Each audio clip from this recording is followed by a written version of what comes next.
Hello everyone, we will talk about in this video determiners, and first determiners types is article. We will learn about use of the indefinite article a and n. So here rules are given of indefinite article. So according to first rule हम देखते हैं यहाँ पे a और n is the short or weakened form of one and is used before a countable singular noun which is not definite, particular और proper. यानी यहाँ पे हम देखते हैं कि a और n जो हैं वो वन का ही एक शॉर्ट और वीकेंड फॉर्म है. कहने का मीन्स है जो मीनिंग वन का होता है, एक होता है, सिंगुलर होता है, वही मीनिंग ए और एन का है, यानी सिंगुलर और एक. और इसका यूज़ आप कहाँ करते हैं? वो काउंटेबल सिंगुलर नाउन के पहले करते हैं. यानी जो नाउन होगी वो सिंगुलर होगी और वो काउंटेबल भी होनी चाहिए, क्वांटिटी नहीं होनी चाहिए. यानी जिसको आप काउंट कर सकते हैं वो नाउन सिंगुलर हो. Which is not definite. अब यहाँ ए और एन का यूज़ जो होता है ना वो डेफिनेट नहीं होता, पर्टिकुलर नहीं होता, किसी की पर्टिकुलर प्लेस पे आप लगा देंगे ना, ये प्रॉपर होता है. यहाँ हम देखते हैं दो एग्जाम्पल के साथ में, है ना. Before boy a is given, तो a is a singular indefinite article that is used before consonant sound, and because pronunciation of a boy gives the sound consonant, यानी boy, तो बॉय का साउंड हम देखेंगे तो स्टार्ट में ब आ रहा है, तो ब साउंड होता है हिंदी के अकॉर्डिंग वॉवल कॉन्सोनेंट यानी व्यंजन, तो व्यंजन से पहले ए. अब एन एलिफेंट में हम देखते हैं कि हिंदी वॉवल्स के अकॉर्डिंग एलिफेंट आ रहा है, ए आ रहा है, सो आंसर एन होगा. तो हम इंग्लिश की वॉवल नहीं चेक करते, इंग्लिश की लेटर्स कॉन्सोनेंट चेक नहीं करते, बल्कि यहाँ पर जो वर्ड लिखा है उसका प्रोनाउंसिएशन चेक करते हैं और उस प्रोनाउंसिएशन का भी फर्स्ट लेटर चेक करते हैं.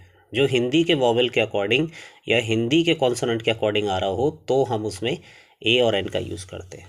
अगर साउंड यहाँ पे वॉवल का दे रहा है हिंदी स्वरों के अकॉर्डिंग तो एन लगा देंगे, और अगर साउंड यहाँ पे कॉन्सोनेंट दे रहा है तो ए लगा देंगे. सेकंड रूल देखेंगे, a is used before a word beginning with a consonant. A का यूज़ कहाँ करते हैं? एक ऐसे वर्ड के पहले जिसकी शुरुआत कॉन्सोनेंट वर्ड से हुई हो, ठीक है, जो कॉन्सोनेंट से हुई हो, और a vowel sounded like a consonant. Example a man. अब यहाँ पर हम देखते हैं, या फिर हम एक वॉवल साउंडेड की तरह करते हैं जो कि लाइक अ कॉन्सोनेंट. तो यहाँ पे एक वॉवल होता है लेकिन साउंड कैसे देता है? कॉन्सोनेंट के देता है, तो वहाँ पर ए का यूज़ करेंगे. तो देख सकते हैं अ मैन, तो मैन आप ये इंग्लिश लेटर के अकॉर्डिंग भी देखें, अल्फ़ाबेट के अकॉर्डिंग भी देखें तो लेटर एम है जो कॉन्सोनेंट है, लेकिन क्या इसके प्रोनाउंसिएशन जो साउंड हम देखते हैं मैन, तो मैं में आप देखते हैं मैं आता है, और हिंदी में मैं कॉन्सोनेंट है इसलिए ए.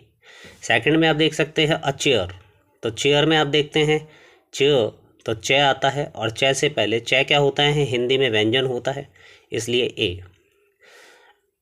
ए यूज़फुल, तो ए यूज़फुल नहीं अ यूज़फुल होगा. अब यूज़फुल में भी आप देखेंगे तो यूज, तो यू आ रहा है, यू यानी कि य, हिंदी में एक य कॉन्सोनेंट है, व्यंजन है, इसलिए अ यूज़फुल थिंग. उसके बाद अ वन. अब वन में भी आप देख सकते हैं इंग्लिश में तो लेटर ओ वॉवल लेटर है, लेकिन अगर हिंदी में प्रोनाउंसिएशन देखते हैं वन, तो वह अकॉर्डिंग टू हिंदी कॉन्सोनेंट जो है, अकॉर्डिंग टू हिंदी अल्फ़ाबेट है या वर्णमाला है, उसके अकॉर्डिंग यहाँ पर क्या दे रखा है? वो वह एक कॉन्सोनेंट है, व्यंजन है, इसलिए अ वन. थर्ड रूल है, an is used before countable singular nouns. An का यूज़ जो होता है वो कहाँ होता है? वो काउंटेबल सिंगुलर नाउन्स के पहले ही होता है. हमने बोला था कि दोनों ही सिंगुलर हैं और काउंटेबल भी हैं. Which begin with an initial vowel sound. Example. अब ये शुरुआत कैसी होगी? वो होगी with an initial vowel sound, कि आंशिक रूप से साउंड होनी चाहिए वॉवल. अब लेटर भले ही कुछ भी हो, लेटर से हमें कोई मैटर नहीं करता, लेटर डजेंट मैटर, है ना, साउंड मैटर्स।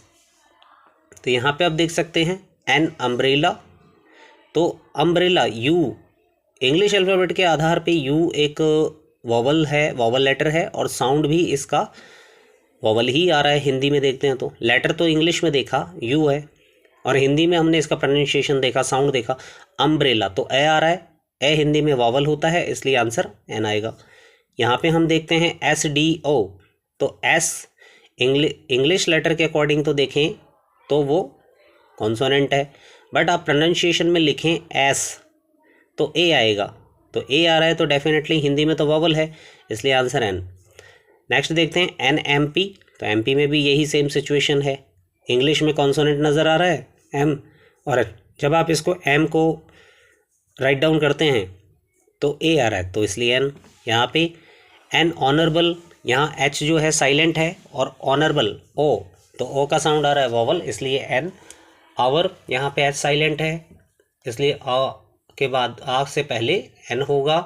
एक्स रे, अब ये एक्स जो है कॉन्सोनेंट है लेटर तो, लेकिन वही साउंड जो आ रहा है इसका वो एक्स, तो ए आ रहा है एक्स, तो ए आ रहा है तो एन आएगा। तो हम यहाँ पे ये देख चुके हैं कि जो इंडेफिनिट आर्टिकल ए और एन का यूज़ होता है वो होता तो किसके पहले है, before a countable singular noun, but वो साउंड को चेक करता है।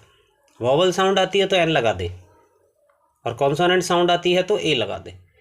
तो भाई यही इसका एक शॉर्ट रूल है, ठीक है।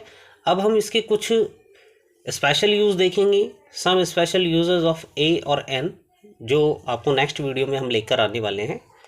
So thank you very much for this video.